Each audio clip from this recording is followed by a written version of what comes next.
Good afternoon and welcome to this month's Sounds from Scotland from the American Scottish Foundation.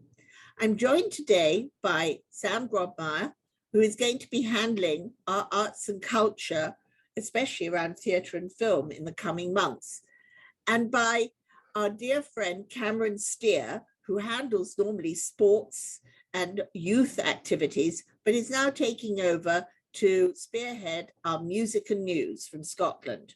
But he's based here now in the United States. And so, hello, everybody. Hello, how are you? How are you doing? It's warm up here in New York. Yes, especially up there. So we're going to begin this week by bringing you the Hannah Reid's new release. It's a release of her new single, of their new album that she is doing in conjunction with Michael Starkey, and it's called Shenandoah. Before we hear from Hannah, I just wanted to say how very proud we are that she has been connected to us for many years for our bursary program, the Lord Malcolm Douglas Hamilton Bursaries, which helps young people in arts, heritage, and culture. And so to see her roaring along in her career now is fantastic. And so let's hear from Hannah Reid.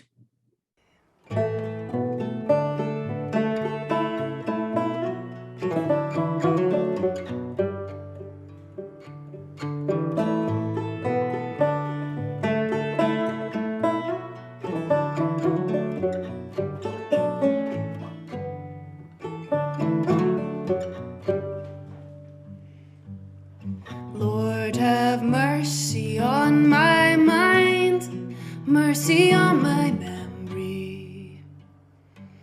I'm laying neath the same Virginia sky where she lay beside me, biding time, oh, trying to abide me. Every night when the night was long, she was clinging to me. Told me twice that her love was strong, stronger than the love in old love songs. Oh, she was singing to me. Oh, Shenandoah, across the rolling waters. Oh, Shenandoah, where's your restless daughter?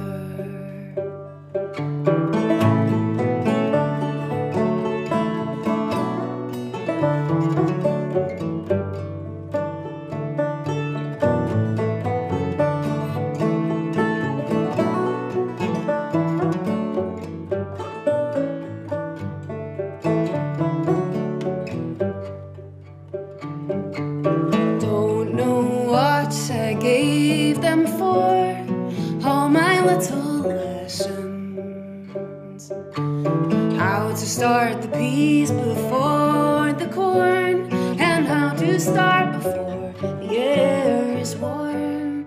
Well, she was never listening. I can see her there with her sorry eyes, hear it in her breathing. It didn't come to me as some surprise. I didn't even ask her why, oh, why.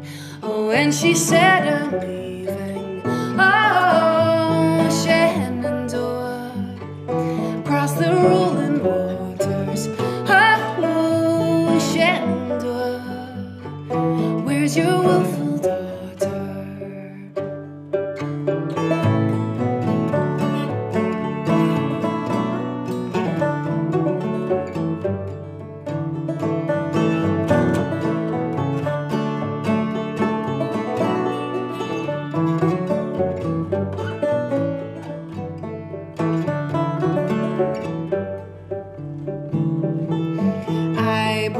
In the winter squash, and I brought in the melon.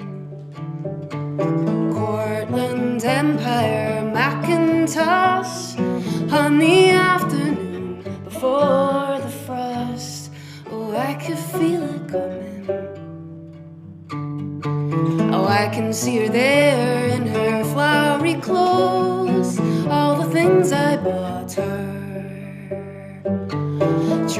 her perfume wherever she goes, across the rolling water, Shenandoah.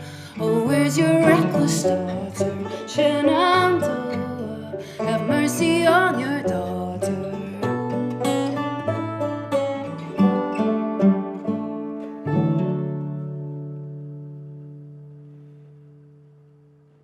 So Hannah's a new album with Michael Starkey is Crossing the Rolling Water, out on Hudson Records in these coming weeks.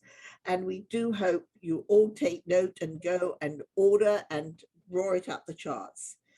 And now let us hear from the Highland Divas, featured artists at the Royal Edinburgh Military Tattoo this year. We couldn't be prouder. Here they are with us at the ASF Tartan Day observance on the Fountain Terrace this year during Tartan Week. Sing me a song of a lass that is gone. Say, could that lass be I? Mary of soul, she sailed on a day over the sea to sky.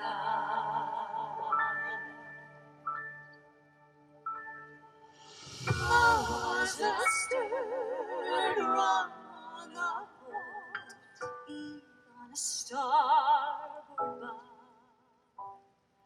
Glory of you glowed in his soul. Where is that glory now? Song of a lass that is gone, sing that lass now. Miriam saw she sailed on a day over the sea to sky. Give me again all that was there. Give me the sun that shone. Give me the eyes, give me the soul. Give me the last gone. Sing me a song of a lass that is gone. Say, could that lass be I? Mary of soul, she sailed on a day over the sea to sky. Below and breeze, islands and seas, mountains all rain and sun. All that was good, all that was fair, all that was near is gone.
And now over to you, Cameron, as you introduce us to two new acts with their first singles just debuting.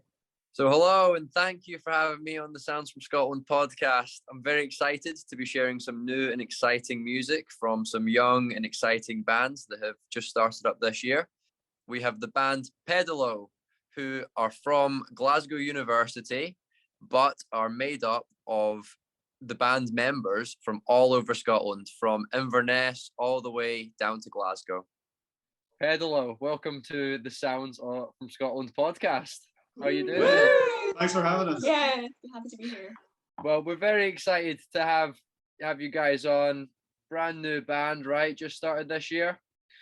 Absolutely, yeah. I've listened to your debut single, Trapdoor. I thought it was absolutely magnificent. And Callum, I understand you had a big hand in producing it yourself and editing it yourself. Yeah, Well done. It turned out great. You did it in the Glasgow University studio, I believe. That's right. In a day. I know. In a day. Like our full In a day. Is there anything this man can't do? Well, we'll get into that later. Would you just collectively just tell the story of how you found each other and how you met? Of course, yeah. Yeah. So well, Gareth and I, we've been talking about starting some sort of like musical group for ages. The four of us, me, Beth, Callum and other Callum, are all music students at Glasgow Uni, going into our fourth year. And then Nick and Callum picked up Nick on the street. A band, yeah, just some random hobo. No basis, And just started playing stuff. So we had a couple of originals written already that we started with, and then it just kind of grew from there. And That's fantastic. And so then you're all from Glasgow area, or are you from all over a wee bit? Yeah. We're all Scottish. We're all Scottish, yeah. Scottish, good. We've got in the band, we've got Paisley, we've got Clarkston, we've got the Highlands. The Highlands. The Highlands and Islands. We have Aberdeenshire. Brilliant. So it's genuinely it's all over. I mean, you maybe just need some sort of roadie from the Borders or something like that. Much, yeah. Absolutely, that's about it. That's brilliant. Yeah, we need someone from Lanark, bro. Yeah. You need someone. I'll get the guitar back out there. Yeah. I don't know if you can see it somewhere there collecting dust back there. I know. I'm a new dad. Cut me some slack.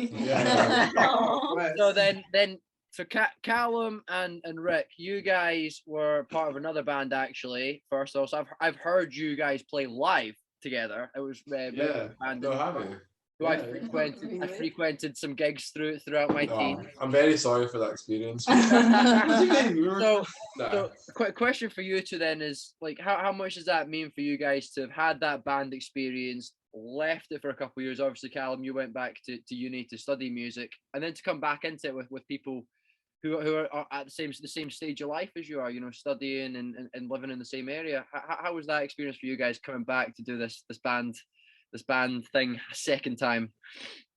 I've just been super excited to start gigging, because I think the last time I gigged was with Callum, and I must have been about 16, maybe even 15 at the time. So what's been a defining moment for you in your journeys as artists, as a band so far, that's had a significant impact on your development as an artist, however good or bad?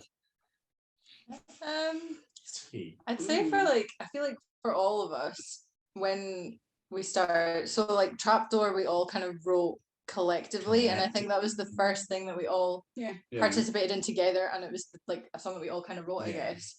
So that was definitely like, as a band, it was like a defining moment. I don't know. Yeah. Sure. No, because I came out away from that rehearsal being like, this is exciting. We found our sound. And then and which was the first time we wrote a song that wasn't like pre-written by one of us. Our other songs started as like a pretty well structured, like written song. Yeah. So you're just talking there about that kind of pin drop moment, right? That defining moment of, wow, we just found our style, we just found our sound. So I was hoping, just as a band collectively, again, what have been some influences on what your sound is, and how would you describe your sound? That's a tricky question. Every single song we've got is so different. I do feel like we're all like quite unique in our music tastes, Yeah. like in terms of each other, like related to each other. Yeah. That playlist. That we've got a joint like Spotify playlist, and it's we've got on for like inspiration and stuff, and no one's is the same. No, like yeah. That's the beauty of it funny. though, at the same It's time. good though, yeah. Like we have I don't know, I think definitely with like Charlotte and I play a lot of jazz music as well. And I think that plays into our sound a fair bit, like informs the like, well, certainly informs the way that I play guitar. Yeah, the kind of tone that we have as well sometimes, and we also the template we made, the grid. We made a grid with our top was the 25 top 25 favorite albums, and seeing everyone send in their one by one, like, it's really interesting. Analysing and for judging. There's definitely overlap. I suppose then, just again leading off the back of that question about what is your style, what's your sound, how would you describe the Glasgow music scene at the moment for people on similar journeys to you artistically, and a lot of people, the bands that you'll go and support, or bands that support you, or the gigs that you'll pick up? What's the style of that music that's really in Glasgow at the moment? Is that Glasgow indie rock? Yeah, there's a lot of indie rock. That's really well, from the gigs that I've been to, there's like tons and tons of indie rock bands. Very much like kind of defines the scene. There's also a lot of really good jazz music in Glasgow at the moment. Like metal bands. I know the metal scene should. I think the scene in every genre is pretty big, and I think there's a lot of there's a lot of opportunities for musicians where no matter what genre is in Glasgow. I think it's kind of a thriving artistic. It definitely is. Traditional music. Trad music. It's nice because people want to come and listen as well. Like any bar in the West End, if anybody's playing live music, it's such a big draw. It's it's nice. Like you can be quite like novel and not like really well known. People still come and listen to you, and you will get like fans and followers from that as well. It's nice to know. People also really kind. Like people are super kind to come up to you afterwards. And even if they don't mean it, they at least give you thumbs up. You're like, that was so bad, but thank you so much. And also musicians, like if you play with a band, I find that they're always quite quick to give you compliments and talk about your set and share thoughts about each other's sets. So that's really cool. It's not you all stop playing and you never talk to each other. You kind of gain don't want to say not friends, but definitely gain connections and stuff. It doesn't feel like as competitive as I thought it would feel. Like obviously there's a lot of competition out in Glasgow because it's such a big music scene. But there's so much all the other people that I've met in other bands, they're not like trying to beat you at anything. You know, we're all individual in our sort of things what we do, and it's very supportive. That was one thing actually so we're playing a gig on the 6th of August at King Tut's. And it's like part of their like festivals night basically, and we're doing it with a few other bands as well who we've never met before. But I know like everyone was tagging everyone on every post, and I just thought that was like just one small action that kind of shows the kind of vibe of the scene. Absolutely, it's nice. They are more established bands. Absolutely, they've got a lot more followers and they've been going a lot longer than we have as well. So it was really nice to see that. It shows. It's nice. And I want to ask you guys how important do you think that is for everybody the world over to experience that range and diversity in the kind of like Scottish music scene? Because it is like we love our bagpipes, obviously we love our traditional music, but there's so much more to it. And you go around the world and say this is Scottish music, and people are like, no, it's not. That's not bagpipes. But as artists, as Scottish artists, how important would you say that exposure is? Absolutely. Like there's so many artists that come as well, like Palantini, Kate Tunstall, like Annie Lennox, and it's Scream Fatalities. Exactly. There's so many that people just don't really realise that. Belle Sebastian. And I genuinely don't know if these people would have been making these music if they hadn't been growing up in this country. Exactly. There's no one like it as well. For like the scene and the atmosphere that people bring, like friendliness, like as we were saying, like I feel like you see it a lot in Glasgow as well, because there is that influence from sort of international influence, and you know it's less like coming up where like I'm from. I'm sure where you're from, like there's a lot of trad music up there. But, like, so what can you tell us about any upcoming projects or music that you're working on at the moment, and how are you enjoying the process? we just put out our first single, or sort of first self-recorded, self-produced single, Trapdoor. It's definitely on SoundCloud just now, so you can listen to that. Please check it out. We've also got a big gig coming up on the 6th of August at King Tut's Wawa Hut, which is a really exciting and like kind of historic venue in Glasgow. To those who are not familiar with it, it's quite a big deal for us to be playing there, so we're super excited about that. Yeah, that's so exciting. And then we've got a few more things coming, but we probably shouldn't talk about them. We're not going to say them. we're going to know just things in the follow works. us on Instagram. We're at pedalo._. We've got our little like. That is even better. That's even better. So it's our pizza box.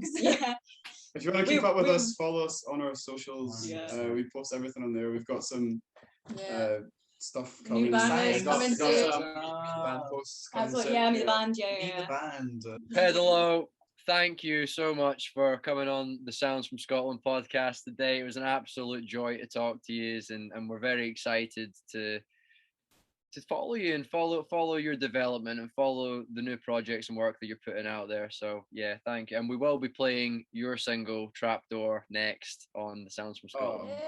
Cheers. Thank you so much for having us. Cheers. Thanks so much. Lovely chatting to you. Thank you. Take care.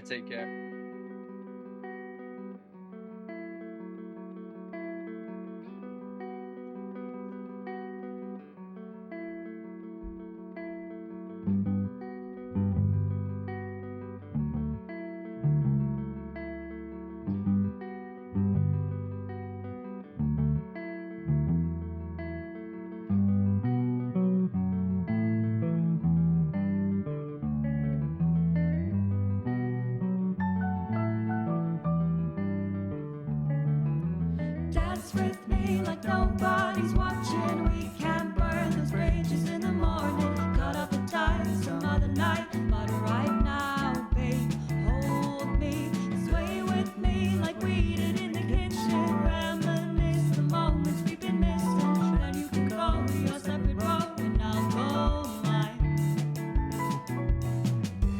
We've been here before. We tried every trapdoor, we settled the score, and we swore it's over. But I see you standing there, and I forget it all. So where do you suppose we go from here? I might have a few ideas. Why don't you dance with me like nobody's watching? We can burn those bridges in the morning, cut up the ties some other night, but right now, babe, hold me, sway with me like we did in the kitchen. Reminisce the moments we've been missing. Then you can go your separate road, and I'll go mine. We've gone there before. Laid our weapons down on the floor, and I said one more, so you poured another. But you look at me that way, like you regretted it all. Where do we go? Where do we go from here? Where do we go? Where do we go from here? Where do we go? Where do we go from here? Where do we go? Where do we go from here? Where do we go? Where do we go from here? Where do we go? Where do we go from here? Where do we go? Where do we go from here? Where do we go? Where do we go? Dance with me like nobody's watching. We can burn those bridges in the morning, cut up the ties some other night, but right now, babe, hold me, sway with me like we did in the kitchen. Reminisce the moments we've been missing. Then you can go your separate road, and I'll go mine.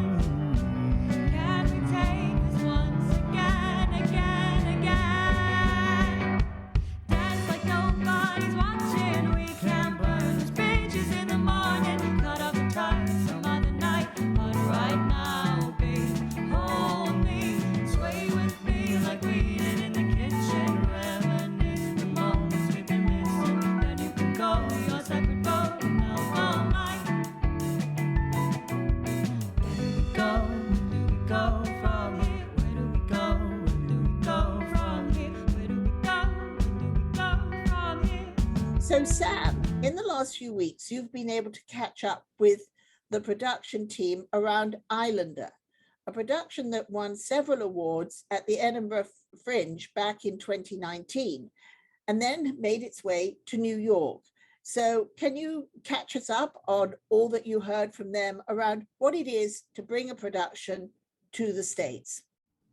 Absolutely. I was able to see Islander off Broadway here in New York City, where it just closed on the 13th of June.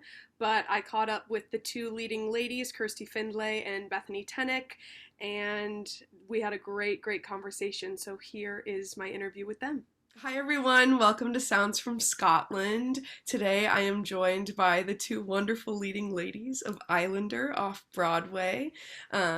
I was able to see the show a couple weeks ago. I was so unbelievably impressed by the enormity of the amount of characters and the emotions and the tasks that you guys took on throughout the show. It's, as I'm a performer myself, and playing, one character is hard enough, but playing, all of these characters and moving set pieces and microphones and making sure that the looping technology is, it's mind-blowing. I was so impressed, and it's just such a beautiful show. River water reaches the tide, abandons the shore. Rain clouds gather, sending it back to the land. One lone island, tensions divide, sullen and sore. One no longer, the people must choose where they stand. The fisher folk turned toward the seas, the farm folk took to the hills and trees, and with raging storm and angry cloud, the island roared full and loud. Thundering crack, earth-moving roar, slicing the island from mountain to shore. Shouting and screams, not they could do, rivers and families broken into. Oh, oh, oh, oh, oh, oh, oh.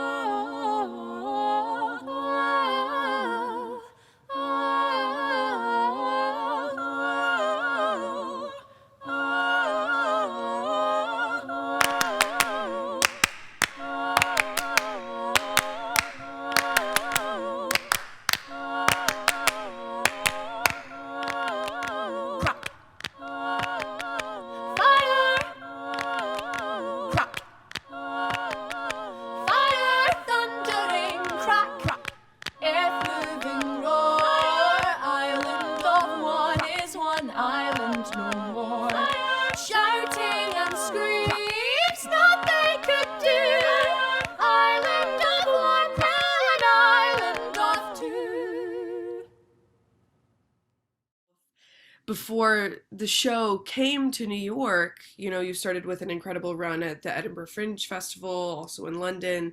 How was it moving the show from the UK to the US? It's been a weird few years. Yeah, sure. So it's been a while since we've done it live. The last time we did it live was 2019. It wasn't 20. Was it actually 2019? 2019. So it's been 3 years since we did it. We did do a filmed version of it and a radio version of it. So we've had in the cast recording, we've had things in between.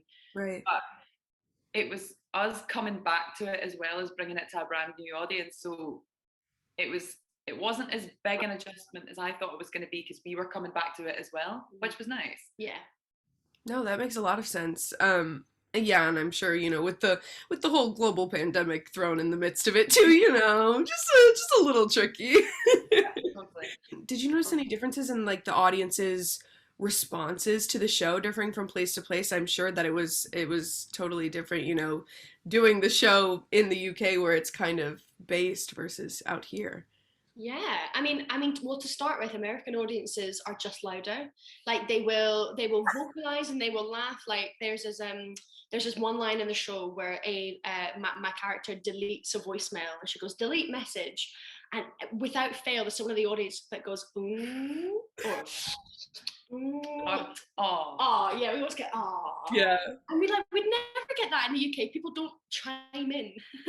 Yeah, there's just a lot more like vocally expressive.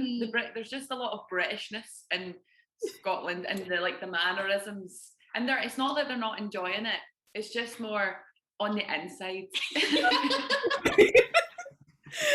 That must be so interesting too as a performer, because I don't know, I've only performed in the US, but I'm always itching for that like response to like, you know, from the live audience. It's one of the cool things about theater. That's so interesting that it's so much more here. Yeah, it's not like the audiences in the UK were completely silent. Like right.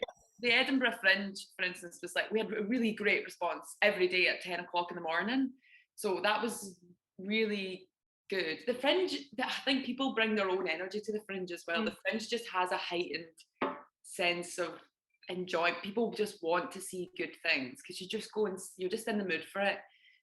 Whereas like when we did the show in London, I think so when we brought it here, we had to pull back the accents a bit because there's a registered Scottish dialect accent, I can't remember what it's called Doric, which is many different Scots words that you just wouldn't know, and that I probably wouldn't know either. So we had to pull it right back because we were just losing some audience members in the previews, which made total sense. But we didn't actually do that when we went to London, and I don't think we thought we would need to, but some people did not know. Some people did not know what was happening. We were saying. I do remember one person saying to me, I had no idea what you were saying, but you were funny. I was like, okay, that's fine. Thanks. And I have had that here as well. Yeah, that's fine. I'll take it. Yeah. We have had to pull it a lot. Sometimes we do joke that we're doing a little game of charades because we have added, especially for one of Kirsty's characters for the Gran, like a lot of hand gestures and a lot of like kind of pointing things out because the accent and the dialect is so thick, because it is another language. It's so thick that we just need everyone to be on the same page. So like when she's talking about like dipping with the whale, she like does a little diving hand. I remember doing one of the shows and thinking, I was like, I think I'm taking this too far. It just feels like, it felt like I was doing like this all the time. But it just, to a certain extent, it might feel a bit heavy to me, but it does help expression-wise with what I'm trying to get across when the words aren't clear at all. Yeah. No, that makes total sense. And I feel like Americans are already so expressive with their hands anyway. It fits. That's fine. Yeah. Well, since you've been talking about the different characters in the show, that was like one of the things that I was so interested in. And I was wondering how your Scottish roots and your upbringing back home influenced the characters you play in the show. You know, were there any characters that you like kind of took traits from people that you knew, or what was the process of finding so many different characters' personalities and how to express those? So the show was originally devised from a starting point. So it's funny when people say, "Oh, you were so well cast in the show." I'm like, yeah, that's because it came from us. Yeah. So, I mean, it's not, you know, it was, so a lot of the characters, we had no scripts, no songs. We only had the creator and director, Amy, she wanted Wales to be in it. She wanted it to be set on an island. She wanted it kind of to be about depopulation. But apart from that, we had very little to go on. So it was a lot of improv and a lot of different characters that didn't make it. Like Bethany played a French character. R.I.P. R.I.P. the French. What was her name? Florence or something? It was like Sabine or something. Oh yeah, it was anyway, a couple of characters that did not make it. But yeah, I think we play around, is it 17? I can't count. Something between 15 and 20 characters each, because we play all the islanders. Yeah. And yeah, there's 32 characters, and we split them up. Okay. Yeah, so around 16 each. I think you do play more though. Probably ever so because of the beginning, yeah. But so originally the first version of this we did was set on the west coast of Scotland. So my granny, actually, who's no longer with us, my granny Findlay, was from the west coast. So originally the Gran character had the opposite accent to what the Gran character has now. She had like a west coast accent. My granny was from a place called Arisaig, which isn't too far from Mull, which is where we created the show. But our writer Stuart is from Aberdeen, which is like the Highlands, not like northeast. And my gran was from southwest. So then the next year when he brought the new scripts to us, I was like, oh God, I was like, I'm going to work in this completely new, completely different Scottish accent, which maybe to an American ear you wouldn't know much of a difference, but to me it was a whole other thing. But there's definitely, for the first time round anyway, I brought a lot of my West Coast roots from that. Yeah, and same, like I've got a lot of characters based on certain people that I know. Flora's definitely based on one of my great aunts. Paul is based on my brother-in-law. So Paul is he's the only one apart from Jenny who has an English accent. He's got a northern accent. And he's based on my brother-in-law from York. Shout out to Jordan. And I'm not gonna lie, Ailey's very heavily based on me at 15, like very socially awkward, and lots of other stuff that never made it into the script. So like for example, our understudies have very different versions of the characters, because there's a lot of stuff that went unwritten, and a lot of stuff that's just in our heads, but like to us feel canon. So Ailey was very heavily based on, in my interpretation of her anyway, it was very heavily based on me at that age. I think the only character I think that like genuinely wasn't based on anyone is Brea, the pregnant character. She used to be like Mother Earth, I am Brea, and then our book writer Stuart, his wife actually got pregnant, and he spent some time with a real pregnant lady, and he came back the next year and he rewrote Brea to be a badass, basically. I think, which very uncomfortable, like late in her pregnancy, over to just not having a nice time. She's like, get away from me, which I think is absolutely hilarious. The fact that he like wrote what he thought a pregnant lady was like, and then he actually met one. It's just that way, like any performance or any production that you do, you bring, depending on the character, you bring less or more of your experience, whether it's conscious or not. Yeah, true. And I think because there's so many different characters, you have to make them a little bit larger than life to like differentiate between them. Like our core characters are a little bit more subtle, but all the villagers, all the islanders, like they have to be bigger. So yeah, there has to be that defining feature. Yeah, absolutely. No, that makes complete sense. And I feel like, yeah, you both did such an incredible job with, I mean, we could tell who each person was, regardless of what they were saying, which is really, really cool. So yeah, I guess we'll kind of wrap it up. I'm really, really sad to see the show closing, but you all had such an incredible run. I mean, you both have been with the show from its very beginnings, for the past couple of years. So I wanted to ask what you guys are excited to do next, and if there's anything you want to talk about with future projects, or shout anything out. Yeah. Ooh. I'll go first because you've got more to talk about.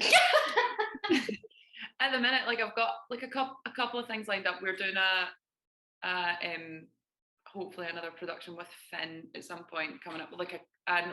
We're developing one of his next shows with him, which is really exciting. It's another very, let's say, Scottish show. It's kind of, there's a lot of different routes, but there's lots to come out about it, so I won't say too much, but it's a brilliant show, completely different from Highlander.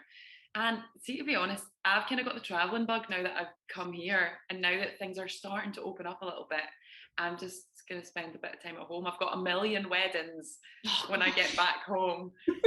So I think I'm just going to, at the minute, I'm just kind of focusing on that, which is nice. Wedding season. Yes, it is. I just got back from one, so I get it.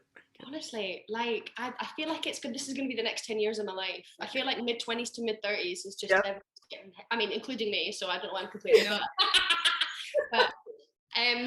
And yeah, I'm doing the Edinburgh Fringe Festival with a show that I wrote the music for. I'm a composer as well. So a show that I wrote has just finished a run in Renfrew in Scotland called Thread, which is about the Paisley thread workers loosely. And the other show that I've written called Land is going to the Edinburgh Fringe Festival and then doing a small tour of Scotland in September, which will be really, really fun. And that's my first like proper commission as a musical theatre writer, which is a very, very fun. It's very Scottish, you'd like it. And yeah, and then we'll see. It's just going to be Christmas. We're going to have some fun times. I'm really excited to do Finn's next project. We're both a bit obsessed with it. No, so, that's yeah. it's so cool that you guys have such a close relationship with your collaborators on the show, and then bringing it in the doing things in the future. It's really cool to see, and obviously everybody who has seen Islander, I'm sure, is excited to see, you know, their next project, and the fact that you two are involved in it is even better. Yeah, thank you so much. And thank you. I'm so glad you liked the show as well. Oh, it was really, really, really special, and I think if is the recording available still? Yes, it is on Spotify. Oh wait, do you mean of the film or of the either or? I know the cast recording, the audio is on Spotify. The film I don't think is available, right?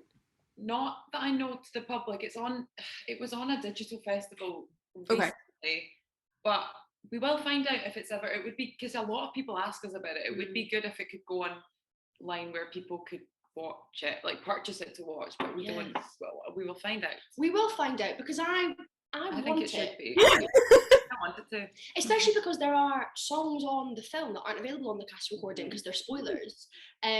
So sorry for your loss. Which is the big bit. That's not on the cast recording because obviously it's gives a big spoiler. We don't want people to know that going in. No spoilers here, everyone. Right.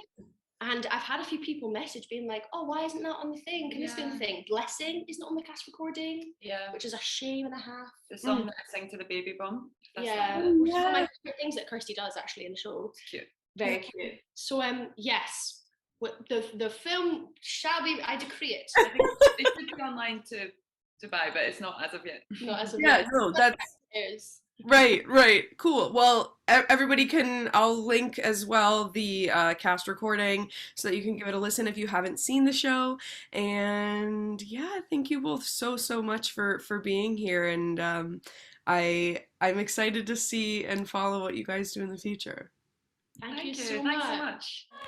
Shouting and screams, not they could do. Island of one, island of two. Caught up on Tuesday with Bethany Nelson, who's down in London, and she's from Inverness. Bethany Nelson, thank you for joining us on the ASF's Sounds from Scotland podcast. Nice. Hello. Thank you for having me. So we're very excited to share you and your music as a wee intro piece here on the Sounds from Scotland podcast.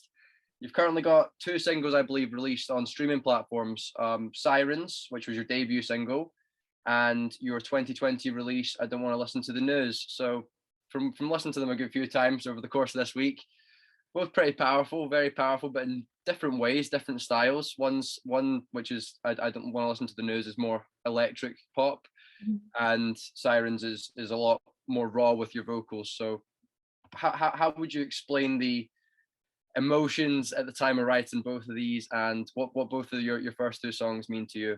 I think listening to Sirens into I Don't Want to Listen to News really does show my journey as an artist, because they're a year apart. And then I Don't Want to Listen to News I wrote in 2020, just as a kind of a fun song amongst times that weren't fun. I think I'm very guilty for playing with my harsher emotions. My friend Ben Joyce, he produced that track. It was crazy for me to make that, because I heard some references, and obviously I wrote the lyrics, I wrote the melody, and I sent up the references of what I did, and it just kind of hit the nail on the head with it. And then leading now into what I'm going to be doing, I'm really excited about it. I think those 2 songs were stepping stones to where I'm going to be now. And the stuff that I'm going to be releasing this year, I think really encapsulates who I am as an artist. Brilliant. And I was just about to ask as well. So I understand you do have a new project coming up in the fall for the end of summer. So how are you enjoying that process of really working on this next body of work, and what can you tell us about your upcoming project? I have honestly never been so excited about music that I've made and music that I've written. We're currently gigging it right now with the tracks that we're going to be putting it out with. And I mean, I might be biased because it's my own music, but I think it sounds really sick. It's just really exciting for me because I write songs all the time, and these we've really honed it in. And at the moment we've got 3 songs that are going to be the first 3 to come. And yeah, I'm so excited about them. I'm so excited about the production. It's all just fits together and it all feels like me, and it feels authentic to what I want to do, which has been a long time coming.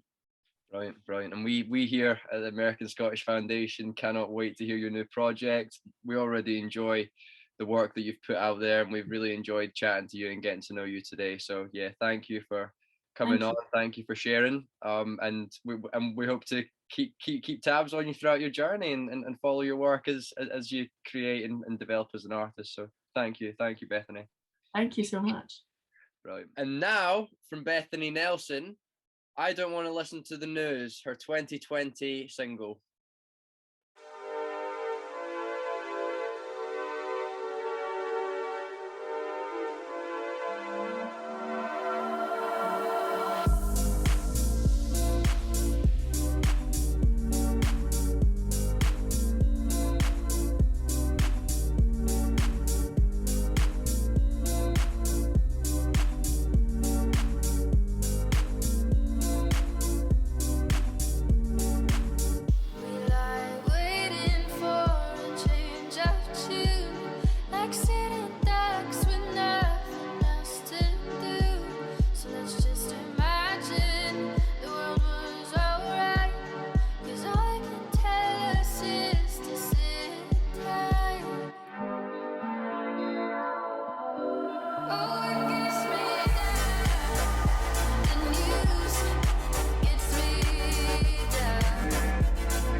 And now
been a busy few days for us because, Cameron, you've been at Fort Ticonderoga at the Highland Games this weekend.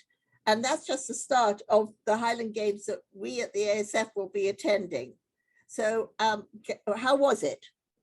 Yes, my goodness, it was fantastic. And honestly, just to be up in such a beautiful corner of the world in the Adirondacks at the north of Lake George, it was fantastic. And just to be in one space with so many people all celebrating Scotland and Scottish culture and what it means to them individually, I think it was fantastic. It meant a lot to me to be able to go and represent the foundation and really put the work out that we do for the Scottish community, Scottish American community. And yeah, I'm really excited now for the rest of the summer. I'm really excited for the ones that we've got coming up. You have one that you're doing next weekend, and I have one that I'm doing next weekend. Absolutely. So my one next weekend is a bit smaller scale.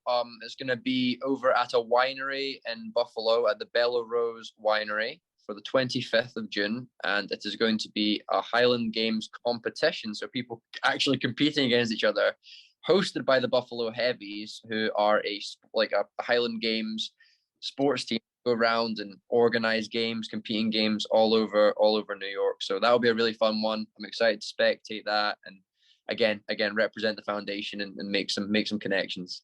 And I'm going to be over at Round Hill Highland Games, the third oldest Highland Games in the United States, at Lime Rock at Lakeville, Connecticut. Again, a games that had to move location, rather like the one you were at yesterday, which was a new games. So this is exciting. One of the most popular areas of our bulletins, bi-weekly bulletins, is the Highland Games report we do and the calendar around that. So if you would like to catch up on all our news on our bulletins and know what we're up to, please go to our website, sign up for our bulletins, look at our events page at americanscottishfoundation.org. And now upcoming for July will be news around the festivals of Edinburgh, the Edinburgh International, the Edinburgh Fringe, and over 9 festivals that will be taking place across all medias. And so now we share a past performance with you and look forward to seeing you in the weeks ahead. So visit our website to learn more and to become a member or to sign up for our newsletters. And so in closing this month, let's hear again the soaring voices of the Highland Divas. By on bonny breeze, where the sun shines bright on the cloud land, where me and my true never meet again, and the bonny banks of Loch Lomond.